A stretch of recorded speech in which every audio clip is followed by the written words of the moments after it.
Sha'Carri Richardson banned for smoking marijuana on the days after her mom had passed. And like I said, knowing you, respecting you, working with you at ESPN before you transfer over to Fox 1, I saw what you said. You made a comment on something. I don't remember what it was. And I said, come on, bro, you're better than that. Yep. And you had made a comment, and I think you were taking a lot of heat. And then Gina, Jack's Do It All, she sent me something exactly where you know, that forced you to kind of go back and do some homework in your research on the situation. Talk to us about, first of all, the comment you made, and then going back and doing your homework and kind of your outlook on it now. Man, let's go there, fellas. Literally came here for this topic. Welcome to All the Smoke. Man, it's just a pleasure to be here. All right. First and foremost, let me preface with this. I was at Olympic trials. Let me preface with this. Track is actually my first love. Okay. Right? Like, football's cool. Okay, Marcellus, don't do that. No. Don't get it twisted. I'm not a national junior record holder at 12 years old, like Marcellus Wiley, my co-host.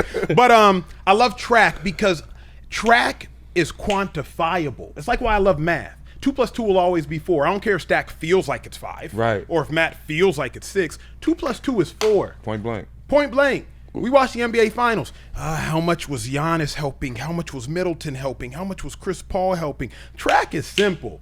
I ran faster than you.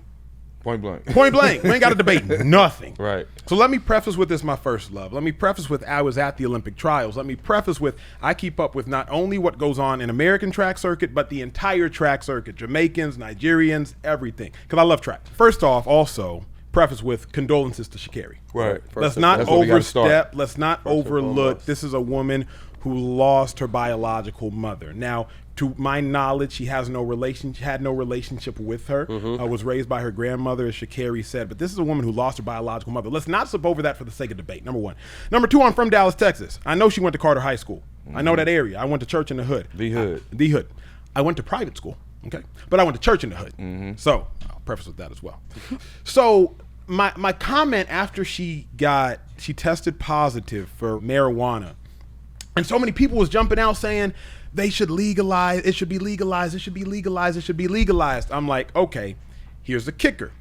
If it's only, it's too much to get into, but nonetheless, it's only illegal in competition. You can smoke all the weed you want as a professional track athlete. You just can't do it in competition. So I came out and got heat because I was like, okay, if you legalize weed in competition, it's cool for the 100-meter sprinter, but what about the javelin thrower, the discus thrower, etc.? That's what I took all the heat for. Because people were like, Acho, 1, people aren't going to compete high, and 2, if you compete high, nothing bad would happen. Full transparently, never smoked, never drank a day in my life, right? That's why I'm engaging in this dialogue and been thrilled about it, because I'm like, we live different lives, but we respect each other fully, completely. I respect y'all boys to the utmost. So I got heat for that, Matt. Heat for that, Stack. Acho, you're an idiot. You're a square. You ain't never smoked. You clearly don't know nothing about nothing. I was like, okay, here we go. Now I'm a square again. Now I'm Carlton. But peep. So after that, I did some research because I was like, my coach used to tell me this, Stack. My coach used to say, listen to the message, not the tone. Right. F you effing idiot. You're such an idiot. Get in the B gap. Okay. He meant getting the B gap. Now there's a bunch of words around all that, but he meant getting the B gap. So I was like, what are all these people on IG talking about? Matt done called me out. Matt, my dog, I know he wouldn't call me out for no reason. Jaleel White, Steve Urkel done called me out on the same post that Matt done called me. I'm like, dang, Urkel calling me out? God, dog, like, what's my life coming to? When Urkel clowning me, I'm getting clowned by Urkel. You know he's smart. Real talk. So I'm like, let me find the morsel of truth. I engage with my followers like y'all do. I just don't really try to throw salt at them. I see some doctor hits me up in the DMs, and all she says is, in a comment, and all she says is, Dr. Benicia Williams, shout out to her. All she says is, look up Henry Anslinger. But she was calm in her reply as people are dog cussing me, Stacks. So I'm like, she's nice. Let me engage with her. Who's that? I look up this dude, Anslinger, and I'm going to give y'all a quick history lesson. I'm going to give everybody a quick history lesson, because even P. Diddy was commenting like, there's so much racism laced around weed. Here's my thing, people. Understand your history because it'll benefit your argument. Right. When you get mad, don't raise your voice. Raise the level of your intellect. Right. Dang. You feel me? Right. Don't raise your voice. Just raise your intellectual level. Bet. Anslinger, 1930, he founded the Federal Bureau of Narcotics. He was a white man. He founded the Federal Bureau of Narcotics. And Anslinger, he said that reefer makes darkies think they're as good as white men, close quote. Anslinger said there are roughly 100,000 marijuana smokers in America. Hispanics, blacks, entertainers, and jazz artists. Marijuana causes white women to seek sexual relations with black men, close quote. Known racist. This is where it gets crazy, Stat. Anslinger created something called the Gore Files. He took 200 police reports, and the most insane police reports. A guy killed his entire family with an axe. And at the end of the police report, he would add, due to marijuana usage. So he took it from a state level to a national level by adding marijuana as the cause to 200 of the most heinous crimes in America. 1937, the Marijuana Tax Act gets passed because he reports one of his Gore files in front of Congress. So now everybody's freaking out because people are dying, and it's clearly because of marijuana. At least the head of the Federal Bureau of Narcotics said so in 1937. But here's the thing. I ain't never smoked weed, and I know that.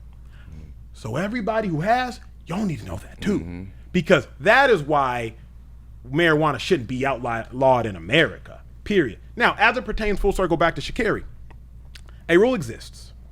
A rule exists, whether it's fair or not, you broke the rule. Right.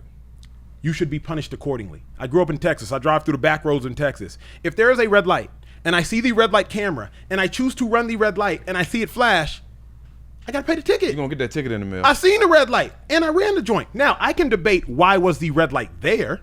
We can debate that till we want all day. But the fact of the matter is, the red light was there. Last thing I'm going to say on this matter is this, and again, I was there.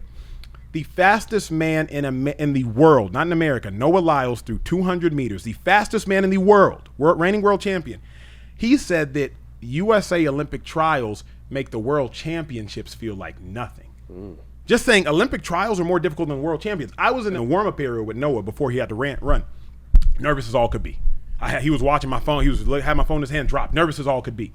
The fastest woman ever through 200 meters, second to FloJo, Gabby Thomas. She trains in Austin. I know her well. Graduated from Harvard. Fastest woman ever. She had to take off her Whoop watch the week before the 200 meters because she didn't want to see how bad her CNS was because she was so anxious. So everybody was anxious there. With that being said, everybody had to deal with their anxiety differently. So there was a rule in place. No, weed doesn't make you faster. It don't make you stronger. It doesn't make you have more quick twitch muscles. No. But the fact of the matter is, it was a rule. Right. She broke the rule. And the last thing is, remember, this isn't the NBA. This isn't the NFL. This is not the MLB. This is global stages. In China, in Japan, if you smoke weed, punishable by 5 to 10 years in prison. So the tests in Japan have to match the tests in America because they compete against each other. Unlike America, we can just do rules for America, but the rules got to compete against each other. So you can't make something legal for one country that's illegal in another country because the country's got to compete. Right. And so this is a nuanced conversation that has to be had with nuanced individuals. You can't just fire off 180 characters to make sense of it all. But that's my stance. Racism is why marijuana was ever made illegal in the first place. Marijuana should not be illegal. Sha'Carri did break a rule. Sha'Carri should be punished accordingly for the rule she broke. All of those things can be true.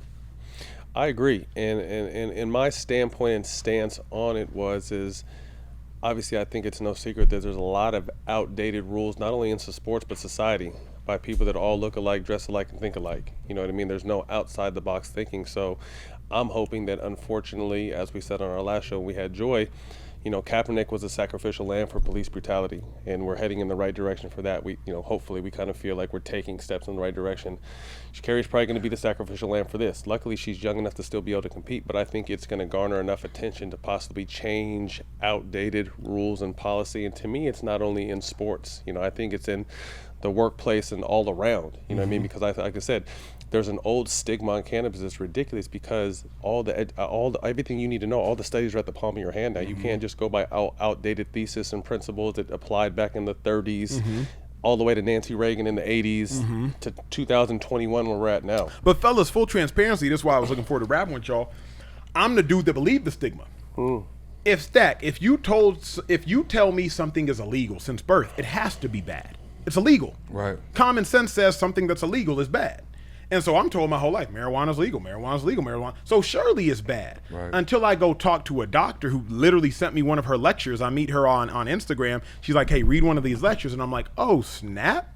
You know, the difference between THC, CBD, all that. So, Matt, to your point, education, we just all could benefit from it across the board. Agreed. A lot of stuff is just a conversation too.